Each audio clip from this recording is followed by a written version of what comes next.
la palabra. La palabra de verdad.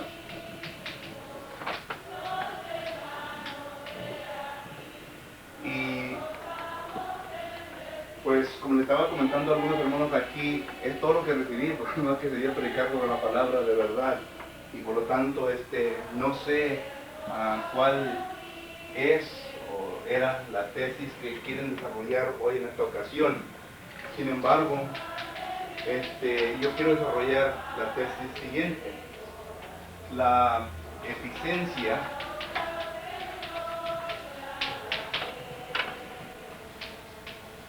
con la palabra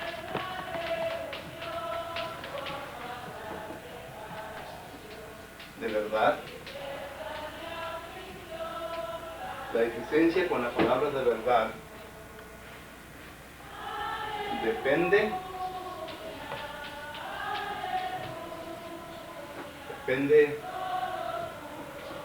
de aquel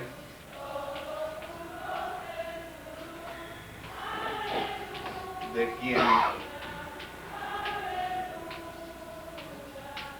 cuyas manos esté. Esta es la tesis que quiero desarrollar con ustedes hoy en esta ocasión.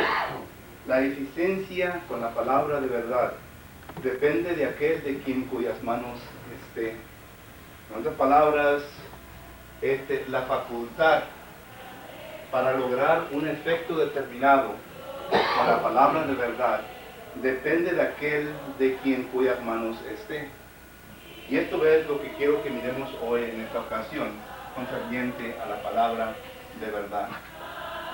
Nosotros sabemos bien de que dentro del cuerpo de Cristo Jesús, y el hermano Castañeda ya tocó un poco de esto en su predicación, dentro del cuerpo de Cristo Jesús nosotros sabemos bien de que existen dos tipos de personas. A lo menos cuando me refiero yo a varones, me refiero a dos tipos de personas. ¿Okay? Y estos dos tipos de varones los comenzamos a ver nosotros cuando el Espíritu Santo aparta al apóstol Pablo y a Bernabé para que ellos comiencen sus viajes misioneros. Usted recuerda que en Hechos capítulo 13 y versículo 1 adelante, es ahí en donde leímos nosotros que el Espíritu Santo aparta a Pablo y a Bernabé para que ellos puedan comenzar su primer viaje misionero.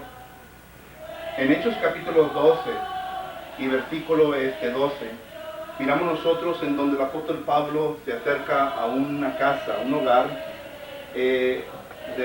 donde era de María, la madre de Juan, que tenía sobrenombre Marcos, según dice la palabra del Señor. En Hechos capítulo 13 y versículo 5, nosotros miramos que el apóstol Pablo y Bernabé escogen a esta persona para que les acompañe en su primer viaje misionero. Sin embargo, yo pienso, porque recojo esto de la palabra del Señor en forma de implicación, o sea, está infiriendo de que Juan Marcos, cuando el apóstol Pablo y Bernabé tuvieron aquel confrontamiento, desafío, con aquella persona que él llama hijo del diablo, en Hechos capítulo 13, Juan Marcos como que tuvo miedo, como que él no esperaba confrontarse o pasar por estas situaciones semejantes. Entonces miramos ya en capítulo 13 que Juan Marcos viene a regresar a Jerusalén. Entonces para mí, ahí miramos a estos dos tipos de personas: el valiente y el cobarde. Usted puede leer las escrituras y nos podemos dar cuenta de que así quizás no se usen estas palabras, pero si usted busca la palabra cobarde ante un diccionario, se va a dar cuenta que el diccionario define esta palabra de la siguiente manera: un cobarde es aquel del cual tiene miedo ante los peligros, ante los desafíos, ante el dolor que se presenta delante de él. Y un valiente es aquel el cual se detiene, se para como un león. Incluso yo creo que si acaso pudiéramos buscar una definición bíblica dentro de la Biblia concerniente a un valiente, yo creo que en Proverbios capítulo 28 y versículo 1 nos da la descripción del cobarde y del valiente. Note lo que dice Proverbios capítulo 28 y versículo 1. Dice así de la siguiente manera. Proverbios capítulo 28, versículo 1. Huye el impío sin que nadie lo persiga, mas el justo está confiado como un león. Huye el impío. Un cobarde es aquel que huye, ya vuelvo a repetir, de los desafíos, las responsabilidades, todo lo que se presenta ante él, huye. Y esto miramos que Juan Marcos vino a presentarse de esta manera. Un valiente es aquel que se detiene, es como un león, se detiene y viene a confrontar todo aquello lo cual está delante de él. Bueno, tenemos visto, no tenemos borrador. Solo que esto es lo que quiero desarrollar hoy en esta tarde. Cuando digo yo entonces que la eficiencia con la palabra de verdad depende de aquel de quien cuyas manos esté, cuando digo de quién me estoy refiriendo a estas dos personas, y vamos a ver ahorita a cada persona individualmente y vamos a aplicarnos esto a cada uno de nosotros. Porque sabemos bien, hermanos, que nosotros quienes estamos aquí presentes, ¿somos valientes o somos cobardes ante la responsabilidad que tenemos delante de nosotros? Y lo digo con todo respeto, no estoy apuntando dedo y diciendo, bueno, tú eres un cobarde, tú no eres un cobarde. Yo lo que estoy haciendo es de que estoy presentando y voy a presentar lo que la palabra del Señor nos enseña concerniente a esto. Y quiero que usted, igual como yo, nos vengamos a ver en el espejo, que es la palabra, y que yo venga a entender y comprender en dónde estoy. Y si necesito pues moverme de un lugar a otro lugar, entonces ya es la decisión que usted habrá de hacer hoy en esta ocasión. Muy bien. Muy bien. La eficiencia con la palabra de verdad depende de aquel de quien cuyas manos esté. Eso es lo que vamos a ver hoy en esta tarde. Antes de que sigamos desarrollando esta tesis, quiero primeramente hablar un poco sobre la palabra de verdad, aunque estoy seguro que ya cada uno de nosotros entendemos esto y sabemos lo que es la palabra de verdad. La palabra de verdad es una palabra, bueno, cuando hablo de la palabra de verdad me estoy refiriendo a toda la Biblia. Si usted recuerda bien, y voy a pedirle que por favor alguien busque estos pasajes y los vea, por favor. Segunda de Samuel, capítulo 7, versículo 28. Aquí está el rey David, y noten lo que dice sobre la palabra de verdad. Segunda de Samuel, capítulo 7, versículo 28. Ahora pues, Jehová Dios, tú eres Dios, y tus palabras son verdad, y tú has prometido este bien a tu siervo. Okay. Ahora pues, Jehová, tú eres Dios. O dice, ahora pues, Jehová Dios, tú eres Dios, y tu palabra o tus palabras son verdades. Solo que entonces miramos aquí que se está reconociendo que las palabras de Jehová Dios son verdades. ¿Okay? Ahora, tenemos también en Salmos 119 y versículo 142. No es lo que dice ahí concerniente a la palabra de Dios. Salmos 119 y versículo 142. Tu justicia es justicia eterna y tu ley la verdad. Okay. Tu justicia es justicia eterna y tu ley es verdad. Solo que nuevamente se expresa, ¿verdad?, de que la palabra del Señor es la verdad, es la palabra de verdad.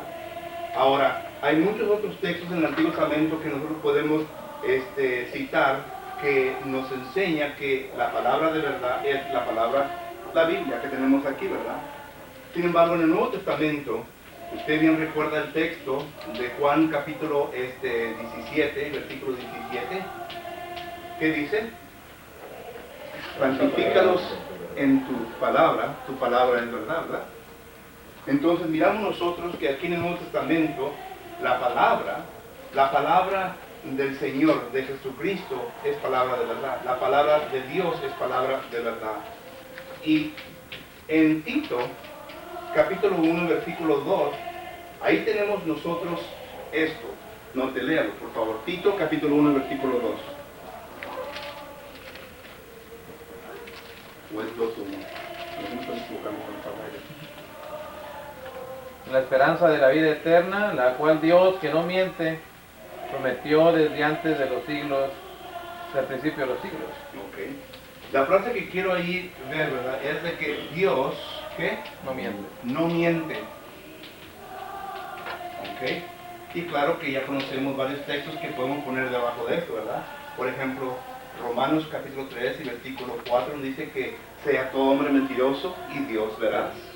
Y también en el Antiguo Testamento, ¿verdad? En Números capítulo 23 y versículo 19, en donde dice que Dios no es hijo de hombre Que miente. para que mienta, ¿verdad? Entonces, nosotros entendemos que en el Nuevo Testamento lo que Dios nos ha dicho, lo que Dios nos ha dejado, es la verdad, es palabra de verdad.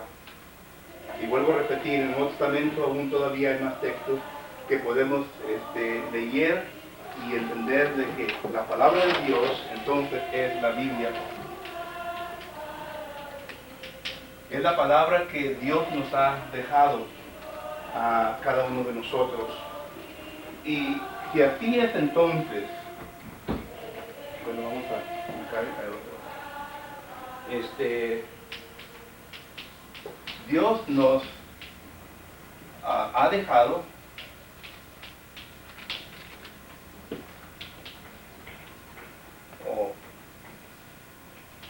la palabra de verdad. Y cuando digo nos ha dejado, me estoy refiriendo a la iglesia de Cristo. El hermano Castañeda también tocó sobre esto, ¿verdad? A nadie más ha escogido, únicamente a la iglesia de Cristo. Y a la iglesia de Cristo le ha depositado este tesoro, ¿verdad? ¿Recuerdan que dice 2 Corintios capítulo 4, versículo 7? 2 Corintios capítulo 4, versículo 7.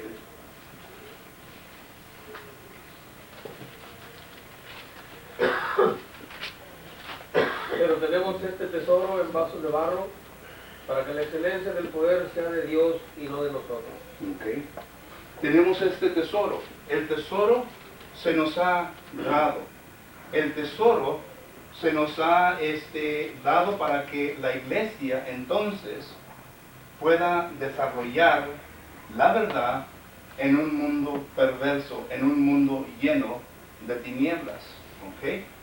Ahora, tenemos también otro texto en donde se nos enseña, por ejemplo, este texto que ya se citó, que es 1 Timoteo 3:15, donde dice que, ¿qué dice? 1 Timoteo 3:15. La iglesia es columna y baluarte de la verdad. Para que tanto sepas cómo conducirte, ¿recuerdan? En la casa de Jehová. Y luego el último dice, ¿verdad?, que la iglesia es la columna y baluarte de la verdad.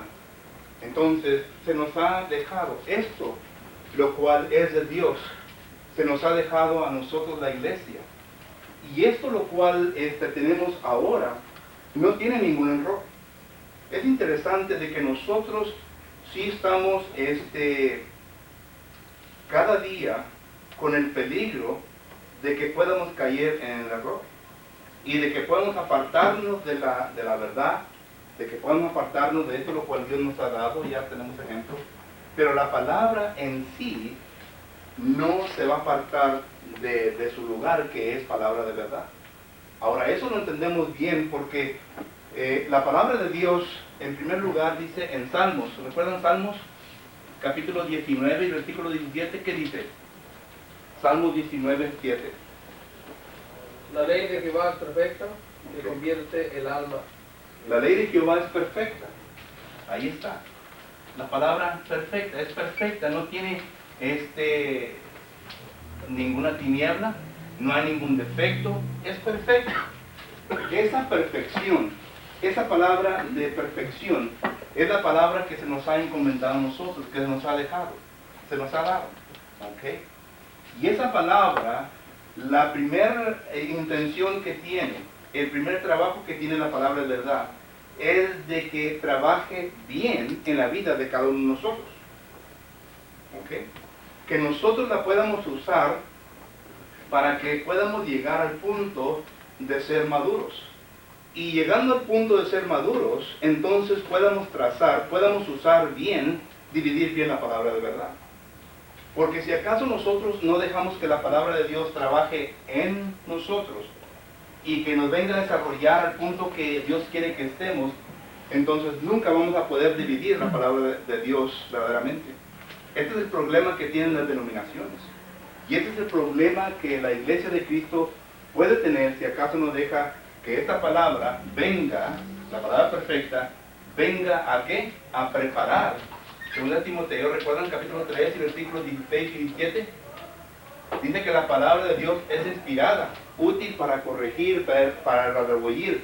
Y luego dice, noten la razón, al fin de que el hombre de Dios, ¿qué? Sea perfecto, enteramente preparado para toda buena obra. Noten que la palabra de Dios, la intención de ella es de preparar al ser humano. Para que el ser humano, el cristiano más bien pues, para que el cristiano venga a una perfección. Y llegando a esta perfección, él entonces pueda preparar la palabra bien. Porque las obras las cuales el Señor ha escogido antes de la fundación del mundo, ¿recuerda el texto? Efesios 2:10. Son obras que el Señor ha seleccionado para que nosotros nos vengamos a desarrollar en ellas. Pero necesitamos que estar preparados para poder desarrollarlas. ¿Okay? Ahora, en Proverbios, o más bien en Salmos todavía, Salmos, capítulo 18 y versículo 30, ¿qué dice? Salmos 18:30. En cuanto a Dios, perfecto es su camino, y acrisolada la palabra de Jehová. Escudo es a todos los que en él esperan. Acrisolada es la palabra de Jehová. ¿Qué quiere decir la palabra? ¿Mande? Purificada. Purificada. En otras palabras, ha sido tratada y esa palabra se ha manifestado pura, perfecta, sin ningún error. Nadie puede apuntar en contra de Dios, nadie puede acusarlo de que la palabra de Jehová no es pura, no es perfecta, sino que ya se ha probado que sí es perfecta. Entonces, esta palabra que ya se ha probado y que es pura y que es verdadera, otro texto que pueden añadir aquí, ¿verdad? Ya lo saben, Proverbios capítulo 30, versículos 5 y 6, nos habla de esto. Esta palabra entonces es la palabra que el Señor ha dejado a su iglesia. Es la palabra que usted tiene a su cargo. Es la palabra que usted tiene que usar cada día. Es la palabra que yo tengo que usar cada día. ¿Okay? Ahora llegamos a ver en la manera en cómo se usa por el valiente y cómo se usa por el cobarde. ¿Tienen preguntas o comentarios que quieran decir en esta ocasión? ¿Ah?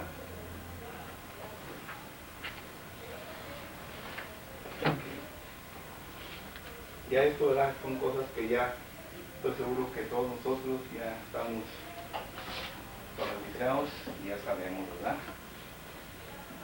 La palabra de verdad ha sido dejada a su iglesia.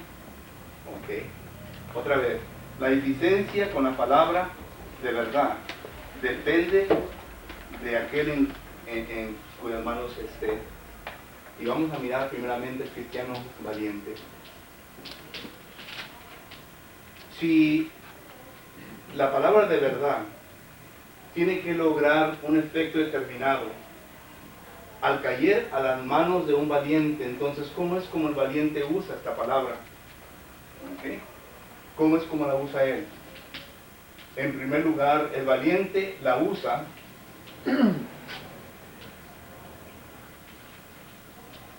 para hablar con denuedo.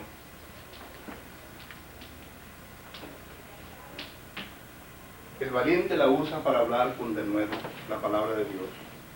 La usa para hablar fuertemente.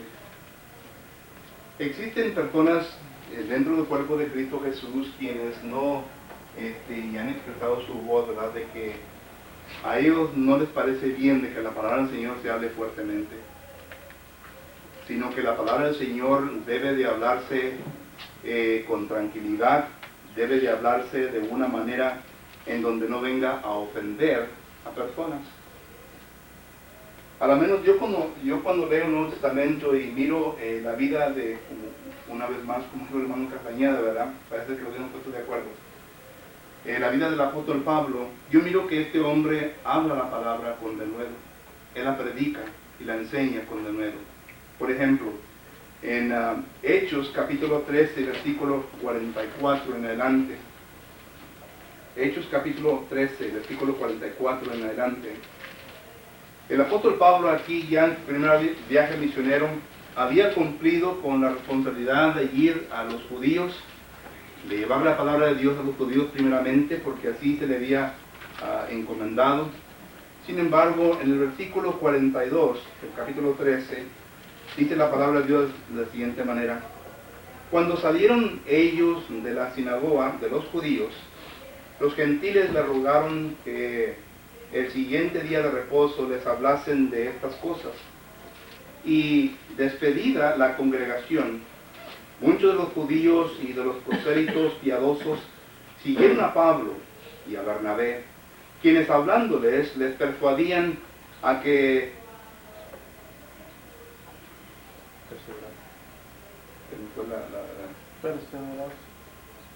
perseveraban en la gracia de Dios.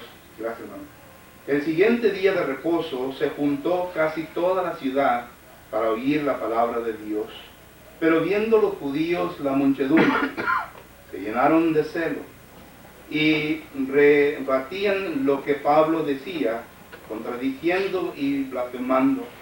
Entonces Pablo y Bernabé, hablando con denuedo, dijeron: a vosotros la verdad era necesario que se os hablase primeramente la palabra de Dios, mas puesto que la desechasteis y no os juzgáis dignos de la vida eterna, he aquí, nos volvemos a los gentiles. Noten que el apóstol Pablo aquí, el versículo 46, dice: entonces Pablo y Bernabé hablaron la palabra con denuedo. Solo que el valiente, la palabra de verdad en manos del valiente, él va a hablar la palabra con denuedo. Él va a predicar fuertemente. Él va a orarle al Señor, pedir al Señor para que le dé la oportunidad de que cuando Él predique y Él enseñe, lo pueda enseñar fuertemente. No solamente miramos esto en el libro de Hechos, capítulo 13, versículos 42 al 46, pero noten lo que dice también en Efesios. En Efesios, capítulo 6 y versículo 19. Alguien que tenga este versículo, lea por favor. Efesios 6, 19. Por mí, a fin de que al abrir mi boca me sea dada palabra para dar a conocer con denuedo el misterio del Evangelio. Okay.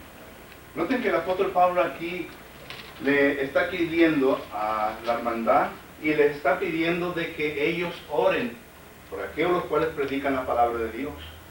Pero Pablo les está diciendo: oren por mí, para que yo pueda predicar la palabra de Dios con denuedo y para poder dar a conocer el Evangelio, misterios de Dios. Solo que la palabra de Dios en las manos de una persona valiente la va a usar para predicar con denuedo. Él va a predicar, como el apóstol Pablo ya lo dijo, todo el consejo de Dios. El apóstol Pablo no rehusó predicar todo el consejo de Dios. La palabra de verdad, cuando se viene a dar al valiente, el valiente no va a escoger temas y va a rechazar otros temas en los cuales él pueda predicar a la congregación. Por ejemplo, nosotros los predicadores muchas de las veces queremos predicar temas que son sencillos y fáciles a la congregación, los cuales hemos estudiado y los conocemos perfectamente. Pero cuando se llega concerniente a falsas doctrinas, a la escatología, al primilenio, al matrimonio, temas que son de controversia dentro del cuerpo de Cristo Jesús, algunos de nosotros no queremos tocarlos, por lo tanto todo el consejo de Dios no se predica a la congregación. Una persona que reciba la palabra de verdad y que se considere valiente es una persona que no va a rehuir en predicar todo el consejo de Dios. La hermandad necesita que escuchar lo que Dios habla sobre el matrimonio. El matrimonio es un tema que muy poco se toca. Y muy poco se toca porque saben ustedes que 2 de cada 3 personas que vienen a contraer matrimonio llegan a la separación. Y si llegan a la separación, entonces, ¿qué es lo que la palabra del Señor enseña concerniente a eso? Y no estoy aquí para predicar sobre el tema del matrimonio. Únicamente estoy diciendo, ¿verdad?, de que muchas de las veces no queremos predicarlo porque tenemos miedo de que la persona se venga a ofender, porque la persona se venga a escandalizar por lo que la palabra del Señor habla concerniente al divorcio y el matrimonio y otras cosas. También concerniente a lo que hoy en día, bueno, cuando las guerras empiezan sobre los 1000 años y sobre los últimos días, todo eso son temas que la iglesia debe de conocer, hermanos. ¿Okay? Solo que la palabra de verdad en las manos de un valiente la va a predicar con denuedo. La va a predicar con denuedo, como ya hemos visto, va a orar al Señor para que le presente oportunidades para que la predique de esta manera. Ahora, y él va a predicar todo el consejo de Dios. La palabra de verdad en las manos de un valiente es aquel el cual no solamente va a predicar la palabra con denuedo a toda la congregación, a todos aquellos quienes ustedes vengan a encontrar, pero es una persona también que va a defender la palabra. ¿Okay? El valiente dentro del cuerpo de Cristo Jesús jamás tendrá miedo en exponer y predicar la palabra de verdad. No importa en qué es lo que esté delante de él habrá de predicarla para que la gente conozca y entienda qué es lo que Dios dice concerniente a ese punto. Dice el libro de Judas, versículo 3, que debemos de contender arduamente por la palabra de Dios. Ahora yo sé bien que muchas personas dicen, bueno, ese es el problema dentro del cuerpo de Cristo Jesús, que el cuerpo de Cristo Jesús es muy pleitista, le gusta mucho pelear con la palabra de Dios. E incluso, si usted fue a los lectureships de ACU, se paró un hermano que es muy reconocido entre la hermandad, y él dice, ¿verdad?, a la audiencia, de que ya es tiempo que nosotros vengamos a pedirle perdón a las denominaciones, por nuestra manera de ser, por nuestra arrogancia, por predicar de que somos la única iglesia del Señor, por predicar de que tenemos la verdad. La palabra del Señor nos habla diferente y nos dice de que nosotros debemos de defender la palabra de verdad. Y en las manos de un valiente, él la va a defender. Esta persona va a hacer lo mismo que el apóstol Pablo dice en la primera carta a los Corintios, capítulo 16 y versículo 13. Va a velar, va a estar firme y se va a portar varonilmente con la palabra del Señor. El apóstol Pablo dice que debemos de velar, debemos de estar firmes y portados varonilmente. En la defensa de la palabra del Señor eso es necesario. El valiente con la palabra de verdad es aquel el cual, en la segunda carta a los Tesalonicenses, capítulo 2 y versículo 15, es aquel el cual va a ser fiel y va a estar listo, ¿verdad?, para defender aquello lo cual ha creído. Segunda Tesalonicenses 2:15, ¿qué dice? ¿Alguien que lo tenga, por favor? Los cuales mataron al Señor Jesús y a sus propios profetas, y a nosotros nos expulsaron. Segunda Tesalonicenses 2:15. Oh, perdón, Así que, hermanos, estad firmes y retener la doctrina que habéis aprendido, sea por palabra o por carta nuestra. estar firmes en lo que tengan que haber recibido, ya sea por palabra o por carta. Otra vez, la amonestación, defender la palabra de verdad. El apóstol Pablo dice en Filipenses capítulo 1, versículo 17, ¿qué dice? Filipenses capítulo 1, versículo 17. Pero vosotros por amor, sabiendo que estoy puesto para la defensa del Evangelio. Estoy dispuesto, ¿verdad?, para la defensa del Evangelio. Y otra vez, estas palabras del apóstol Pablo, porque son las que, con las que estoy de acuerdo, ¿verdad?, pero son las que el apóstol Pablo escribe. Al escribir a Timoteo, y como nuestro hermano Castañeda ya ha dicho, ¿verdad?, se puede ver y se puede mostrar el celo que el apóstol Pablo tenía en la defensa de la palabra de Dios. ¿Okay? Entonces la palabra de verdad en las manos del valiente la va a usar para hablar de nuevo.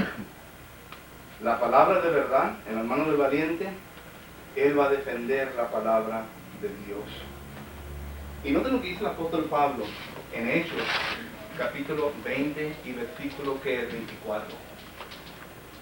Cuando habla concerniente a la defensa del Evangelio, noten lo que dice. ¿Qué dice 20 y 24? Pero de ninguna cosa hago caso, ni estimo precioso mi vida para mí mismo, con tal de que acabe mi carrera con gozo y el ministerio que he recibido del Señor Jesús para dar testimonio del Evangelio de la gracia de Dios. Okay. Noten que aquí está el predicador.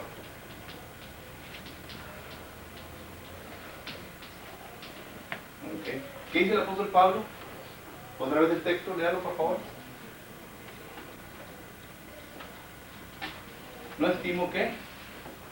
Mi vida, ¿verdad? ¿Y qué más dice? 24, pero de ninguna cosa hago caso, ni estimo precioso mi vida para mí mismo, y con tal de que acabe mi carrera con gozo y el ministerio que recibe el Señor Jesús para dar testimonio del Evangelio de la gracia de Dios. Dice, no estimo mi vida. Entonces el apóstol Pablo estaba listo para morir.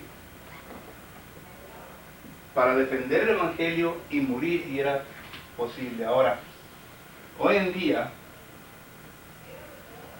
quizás nuestra vida se quite de este mundo por causa de la defensa del Evangelio, quizás no. Pero yo digo, ¿verdad?, de que esto, yo no creo que lleguemos a este punto.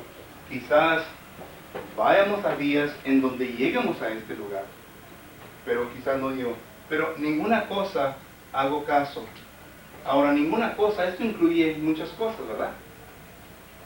Por ejemplo, ¿qué es lo que hacemos caso nosotros los predicadores la mayoría del tiempo?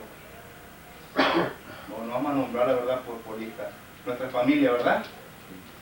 El dinero, ¿verdad? ¿Qué más? Predicadores, ¿qué nos preocupa a nosotros? El ser ¿Mande? menospreciados, marginados. Menospreciados, ok. ¿Qué más?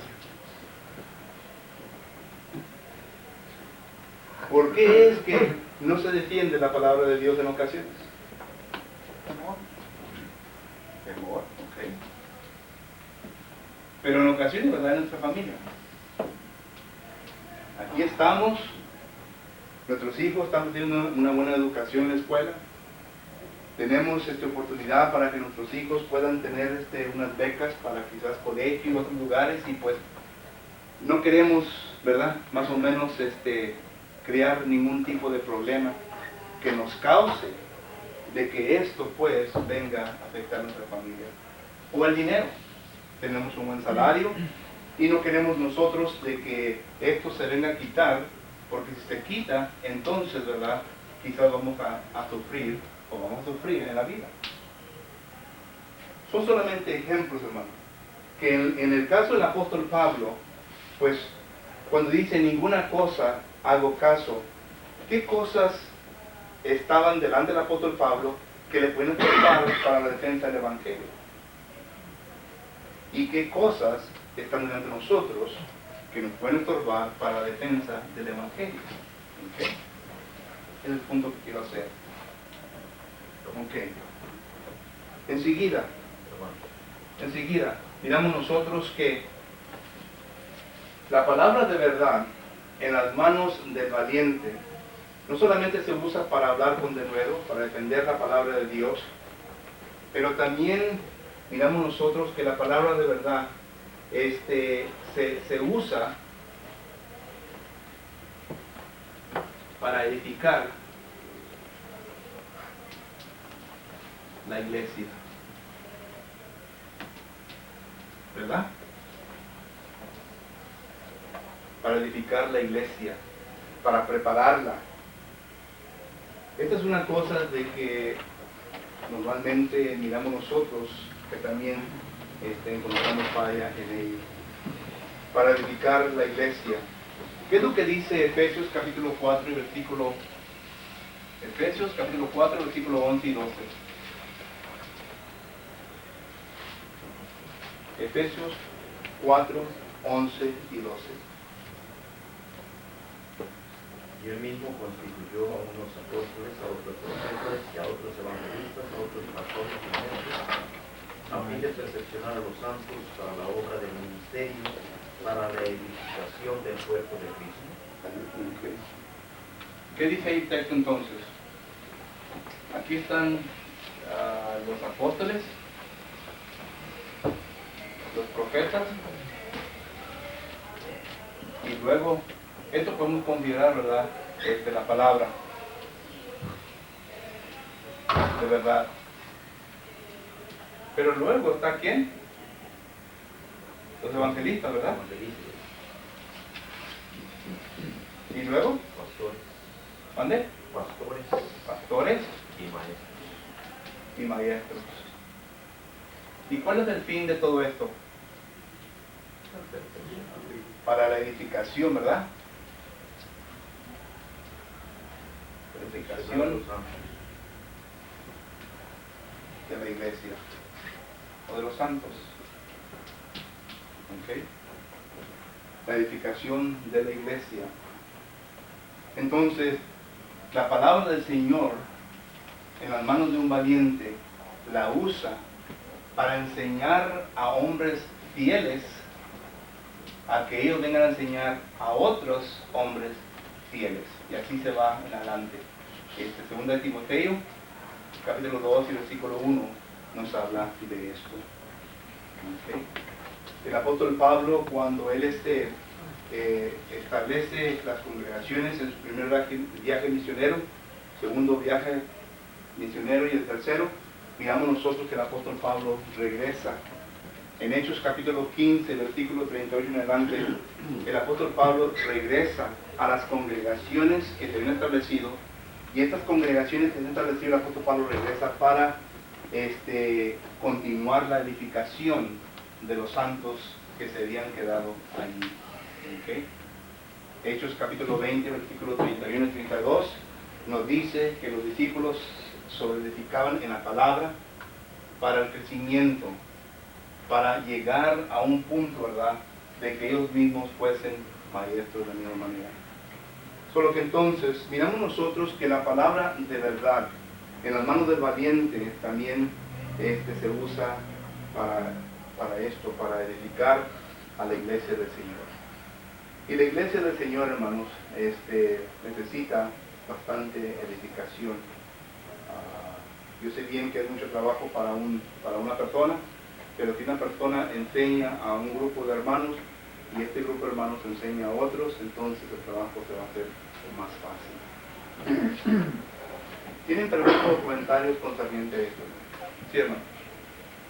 En relación a los dos últimos puntos, hermanos, de defender y para el crecimiento, hace poquito le hicimos una pregunta a un hermano en relación a un predicador que prefirió quedarse en la congregación porque de otra manera le quitaban el sostenimiento por estar defendiendo, ¿verdad?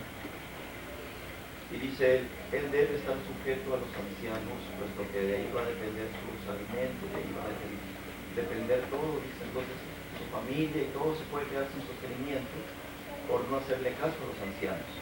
Dice, es preferible siempre hacerle caso a los ancianos,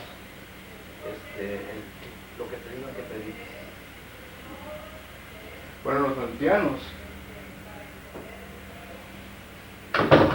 Así como decía ahorita, hermano, que los ancianos son los que están sobre la congregación, hermano. decía hace ratito, en defender, habló de la familia, que a veces la prioridad en la familia descuidamos la defensa, ¿verdad? Pero no entiendo la pregunta. ¿Cuál es la pregunta? Es comentario, Oh, es un comentario de que en relación a que se defienda la familia o hagamos más caso a la familia, a veces descuidamos la defensa. Y como los ancianos te dicen, no, tú como quieras, predica aunque estén equivocados del punto, ¿verdad? Y entonces este hermano prefirió quedarse y no defender la doctrina por tal de tener sostenimiento.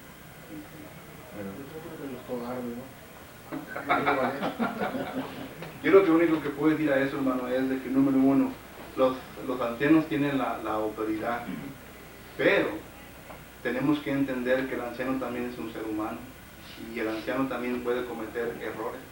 Entonces, uno como miembro del cuerpo de Cristo Jesús también tiene que estar al tanto de ver esto. Muchas de las veces nosotros miramos esto, miren. Y no es salirnos por el tema, porque estamos hablando sobre la edificación. Entendemos, lo ponemos en escala, el anciano, el predicador y así nos vamos. Pero yo lo pongo de esta manera, hermanos. Así estamos. Está Cristo, claro, ¿verdad? Que es la cabeza. Pero luego están los ancianos, está el predicador, está el diácono y luego los miembros. Nadie de nosotros tenemos autoridad sobre la otra persona. O sea que estamos en el mismo nivel. Cristo es la cabeza de la iglesia. Pero lo que sucede es de que cuando se lleva a cabo de desarrollar nuestras responsabilidades, quizás sí nos miremos un poquito elevados concerniente a otros asuntos, ¿me entiendes? Pero esta elevación concerniente a nuestras responsabilidades que tenemos, no quiere decir, ¿verdad?, que estamos sobre las personas, en el sentido, ¿verdad?, de que, como dice el apóstol Pedro, en 1 de Pedro 5, 1 y 2, con los ancianos, que no vengamos a ser señores sobre ellas. Porque tanto el predicador como el anciano, si miramos algo en contra del anciano, lo podemos juzgar a él, claro, ¿verdad? Dice 1 Timoteo 5, 17, que tiene que ser con los testigos, pero sí pueden ser juzgados. Por lo que entonces, de esta manera estamos sujetos uno al otro. Nos estamos cuidando uno al otro para que la doctrina y la palabra del Señor se predique como debe de predicarse. Eso para comentar un poco lo que acaba de decir usted sobre de quién manda y quién dice y quién lo dice, ¿me entiendes? ¿No? Bueno, la autoridad de los ancianos. Si están ellos en error, la autoridad termina. Ya no debe haber ningún respeto a ellos si están violando la verdad, puesto que está viendo sobre la valentía. Y aún más, hay una palabra que por ejemplo, en filosofía, es la palabra que va más allá de la valentía, o sea que va más allá de un valiente, y esto es ser temerario. Algunos han clasificado al apóstol como temerario. Entonces cuando los ancianos violan la autoridad revelada por el Espíritu Santo, nadie está sujeto para obedecer. Usted se acuerda, por ejemplo, aquí en San Antonio, que los ancianos se reúnen para tratar asuntos en el caso de Max Luqueiro. Ellos, dicen los ancianos, salió un boletín de Javelin. Decían ellos, ¿verdad?, que se habían reunido y entonces ellos autorizaban, los ancianos, la música instrumental, las mujeres como directoras. Los ancianos decían, ¿verdad? Entonces nadie está obligado, ¿verdad?, para obedecer lo que los ancianos digan, si estos van más allá de lo revelado. No estamos dispuestos a obedecer a ningún grupo de ancianos si esto va más allá de lo revelado. Yo creo que los textos que serían apropiados para eso, hermano, es lo que dice Hechos capítulo 5, versículos 28 y 29, cuando habla del apóstol Pedro y Juan. Dice, es menester que nos vengan a obedecer a Dios antes que a los hombres. Claro que se les ha dado autoridad. Allí eran las autoridades quienes estaban diciendo a Dios, ¿verdad? de que no deberían de predicar y no deberían de hacer ciertas cosas. Entonces los apóstoles dijeron, es necesario obedecer a Dios primero, antes que a los hombres. Y la ley, la misma manera. Nosotros estamos gobernados por la ley de Estados Unidos, somos de aquí, ¿verdad? Entonces debemos de sujetarnos a la ley, pero cuando las leyes están en contra de la voluntad de Dios, entonces Dios permite de que no obedezcamos a la ley y nos dirijamos directamente a Dios. A la mujer casada se le dice lo mismo, que está viviendo con un marido que no es cristiano. Dice, sujétate a tu marido, pero si el marido, ¿verdad?, viola la voluntad del Señor, entonces le da autoridad a ella para que no se sujete a su marido de esa manera. Entonces el ejemplo bíblico ahí está, concerniente a los ancianos de la misma manera. Y Pablo trata este tema en 1 Timoteo 5, en donde dice que cuando un anciano comete un error, van como testigo, dice, si persisten en pecar, entonces hay que amonestarlos públicamente. Por lo que sí, de esa manera se deben tratar las personas. Entonces la cuestión es, por ejemplo, hablando del predicador, ¿verdad? Si los ancianos, nomás estamos suponiendo, ¿verdad? Si los ancianos o hay un anciano que anda mal, como quiera, entonces el predicador, en muchas ocasiones, los ancianos son los que le están pagando, ¿verdad? O sea, ellos son los que están firmando el cheque, ¿verdad? Para el predicador, ¿verdad? Entonces ahí está como estaba hablando usted acerca de la familia y del dinero, ¿verdad? Entonces ahí es para el predicador la decisión, ¿verdad? ¿Qué hago? ¿Me quedo aquí contento para mantener a mi familia o dependo el evangelio? Porque claramente el anciano o los ancianos están mal, ¿verdad? Pero tengo que también pensar de mi familia, ¿verdad? Ahí está la dilema, ¿verdad? El apóstol Pablo le habla a predicadores y le dice en Tito 2:15, ¿verdad? Amonesta con toda autoridad. El predicador tiene la responsabilidad ante Dios, ¿verdad?, de amonestar. Y ahí donde dice amonesta con toda autoridad, no está excluyendo a los ancianos. Los ancianos también pueden ser amonestados, porque si están fallando en contra de la palabra del Señor, que se deben de amonestar. Y claro, el texto que se leyó también anteriormente, 2 Timoteo capítulo 4, versículo 1 adelante, donde dice que predica la palabra a tiempo, fuera de tiempo, redarguye, todo eso, ¿verdad?, también es en contra de una persona de autoridad. O sea que no son aparte y no tan afuera de la amonestación de la palabra del Señor. E incluso un miembro del cuerpo de Cristo Jesús, ¿verdad?, lo puede amonestar. Dice Hebreos capítulo 13, Hebreos capítulo 10, versículo 24, dice, amonestándonos cada día, mientras que el día se acerca. Le está hablando de los miembros.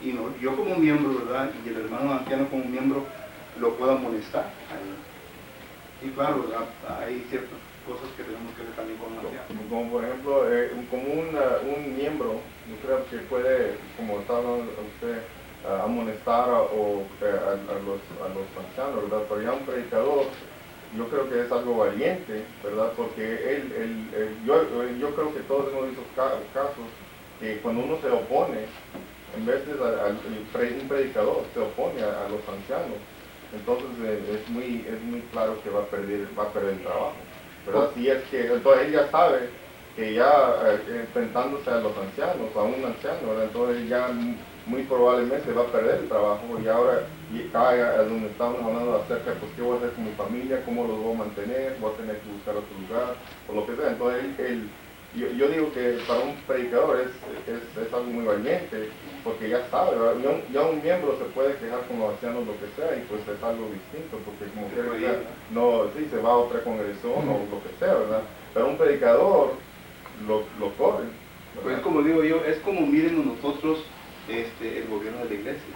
Si lo miramos los ancianos, el predicador, y cuando a nosotros nos han enseñado, son los ancianos, los diáconos, y luego el predicador acá abajo como que está después de los diáconos.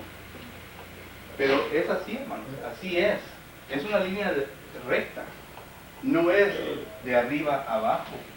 Otra vez vuelvo a repetir, el anciano sí tiene su trabajo que ejecutar, y ese trabajo que viene a ejecutar el anciano, ¿verdad?, lo vemos un poco acá arriba, pero está al mismo nivel que el predicador. Y el predicador no es más que el anciano, y el anciano más que el predicador. Todos estamos en el mismo nivel. Cristo es la cabeza y a Él tenemos que dirigirnos. Ahora, cuando uno entienda esto y lo venga a ejecutar de esta manera, hay aún todavía problemas. Porque cuando hay confrontación, hermanos, uno pierde la influencia del mundo. Se viene a perder. Aunque uno diga que no, ¿verdad? Ya un poquito el respeto se ha perdido, la influencia del Señor a perder, ya no hay esa misma relación entre uno y el otro. ¿Ok? Pero es otra cosa. Yo pienso que dentro del cuerpo de Cristo Jesús, aún todavía no se nos ha enseñado en cómo solucionar problemas. Problemas que los podemos solucionar como seres humanos y que quedemos satisfechos, no importa la decisión que te llegue. En otras palabras, se decidió correctamente, lo acepto, lo voy a hacer, aunque esté en contra mía, yo lo voy a hacer. La Iglesia de Cristo aún todavía no se nos ha enseñado cómo solucionar problemas dentro de nosotros mismos. Y hay diferentes estilos. Hay el estilo, ¿verdad?, de que, por ejemplo, y esos estilos los veíamos cuando tomamos cursos de consejería. Hay el estilo de que uno que siempre quiere ganar, el win-win situation. Yo les he puesto título, ¿verdad?, a cada uno de ellos. Hay el estilo de Pilato, ¿verdad? Pilato se lavó las manos, no hizo nada. Hay el estilo de Pedro. Pedro dice, bueno, estoy de acuerdo con la decisión que se llegó en Hechos capítulo 15, ¿recuerda? Pero ya después anda por detrás hablando y mintiendo y haciendo cosas, ¿verdad?, que causa problemas. Ya hay otros tipos de estilos en forma de arreglar problemas, y eso es lo que sucede. Que cuando se llega a ese punto, entre la Iglesia de Cristo, todos vamos a tener problemas. La clave es cómo vamos a arreglar los problemas. Que tenga beneficio a la Iglesia del Señor. ¿Por qué es que el predicador tiene que ir de la congregación? ¿Por qué? ¿En dónde dice que el predicador tiene que ir de la congregación? ¿En dónde leemos nosotros que los problemas, ya cuando llega un problema, entonces las familias se van? Ese es el problema. Se van de aquí y allá y andan por todos los lugares, ¿verdad? Y donde quiera va a haber lo mismo. Pero el valiente, la palabra del Señor en las manos del valiente, va a edificar la iglesia al punto, ¿verdad?, de que pueda solucionar problemas por sí misma y que nadie se tiene que ir. Hubo problemas. Somos una familia. ¿Acaso cuando hay problemas en su familia se va su hija? Bueno, en ocasiones sí, ¿verdad? O se va su hijo, pero la mayor parte la tratamos de arreglar para que se queden en casa, ¿verdad? O tenemos problemas con mi esposa, ¿verdad?, o con su esposa, y no se va de la casa, ahí nos quedamos y lo arreglamos los problemas. Y claro, ¿verdad?, que en ocasiones levantamos la voz, no vamos a mentir. El que ya que no levanta la voz, entonces está mintiendo. Levantamos la voz, hablamos fuerte uno contra el otro, ¿verdad? Pero ahí nos quedamos, nos apajamos, ¿verdad?, bien las cosas y seguimos adelante. Nos pidemos perdón, lo dejamos en olvido, seguimos adelante. Bueno, en la iglesia somos una familia, ¿por qué no podemos hacer eso? ¿Por qué? ¿Verdad? Ahorita que mencionó eso, estaba pensando en serio que cuando un hijo se va, cuando una hija se va, y lo vemos desde el punto familiar, a donde va la hija o el hijo, si no le dicen nada, no se resuelve el problema. Así es. El problema va a existir. Si no hay cooperación de los demás. Así es. Y es lo que pasa. Y llegamos a otro punto, ¿verdad?, de la disciplina que no se aplica dentro del cuerpo de Cristo Jesús. ¿Por qué? Porque queremos miembros. Queremos que la congregación crezca. Y mientras vengan, es bien. Pero ya después, cuando esos miembrecitos vienen y comienzan a causar problemas, ya comenzamos a hablar mal de Dios. ¿Sí, hermano? Hermano, volviendo a la pregunta de hace, casi con lo que se comenzó desde el comentario de nuestro hermano, las preocupaciones para el predicador son los que pueden ser obstáculos para ser valiente. Por ejemplo, la familia y el dinero. Como en este caso que se comentó de este hermano, por el no perder el sostenimiento, aunque sabía que estaba mal, prefirió seguir en el error y no defender la doctrina, no defender la enseñanza. Entonces, la familia, el dinero y aún uno mismo puede ser obstáculo para no ser valiente. Y eso es porque no estamos poniendo a Cristo en primer lugar. Así es. Y eso es otra cosa también, hermano, que el predicador no debe de, eso del dinero, no debe de tener problemas con dinero. Pero ese es otro, como dice Cristina, otro show. Esa es otra clase. Oye, hermano, son muchas lecciones que nosotros necesitamos que aprender. ¿Por qué es que el predicador siempre batalla con el dinero? No debe de batallar. En realidad, No no debe de está batallar. en el carácter de la persona. Cuando ¿Mande? la persona es débil de carácter, cualquier cosa lo va a hacer cambiar. Necesitamos ese carácter, Así es. de convicción. Sí. Y un valiente va a ser una persona de carácter, de convicción, uno que habla con denuedo, uno que va a defender la palabra del Señor, uno que se va a poner a edificar la iglesia para que crezca y para que venga a tener la propia organización que debe tener bíblicamente. Así es. Hermano, hablar con denuedo, ¿qué es así? Hablar con valentía, hermano. Con valor. Valentía, Con ¿no? valor, No con un tono de voz fuerte ni muy bajito. Bueno, quizás de fuerte sí, pero lo que yo quiero decir ahora es que hablar con confianza, hermano. Y cuando se habla con confianza es cuando uno está seguro de lo que está hablando. Y para estar seguro de lo que está hablando necesita que conocer. Le pregunto porque hay hermanos que porque habla fuerte el predicador, dicen el predicador está enojado. Y no les parece que hable uno fuerte. Y si habla con baja voz así, dicen no, pues apenas habla, apenas se le oye. Total que no les da uno gusto. Sí. Por eso le digo ¿qué quiso dar a entender Dios cuando dijo con denuedo? Con confianza, con valentía.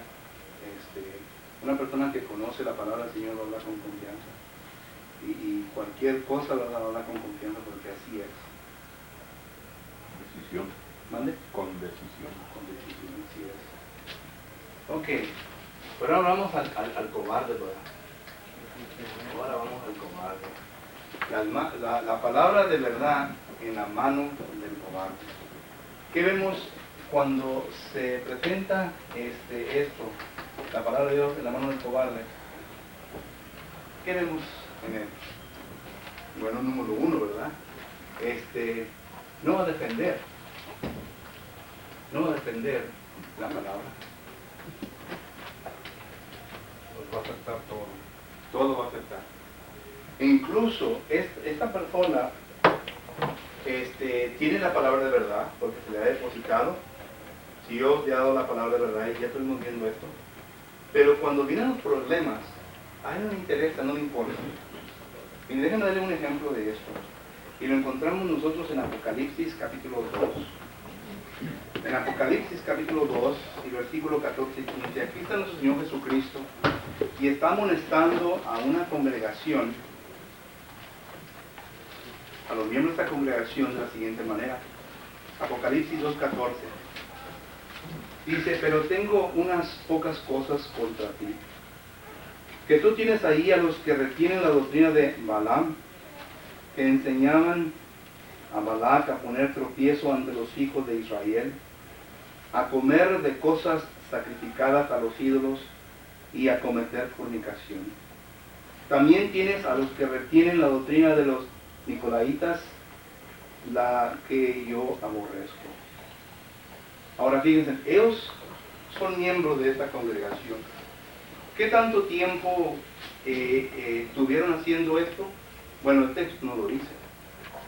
1 año, 2 años, quizás haya sido una semana.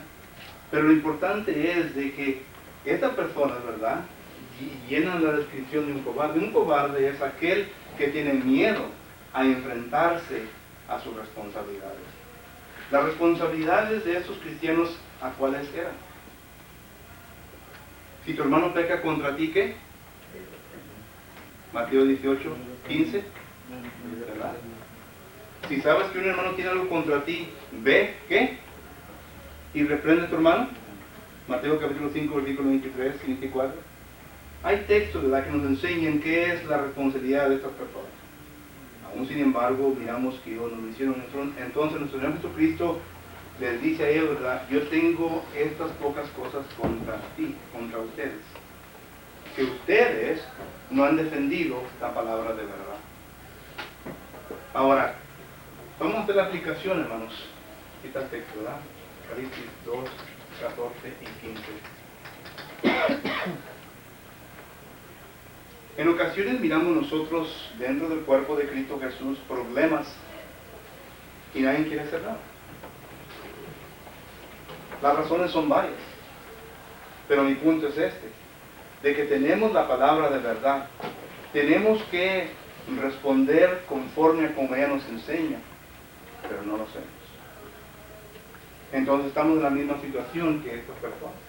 Y si estamos en la misma situación que estas personas, entonces somos personas cobardes. Tenemos que defender la palabra de Dios. ¿Qué es lo que la palabra nos enseña?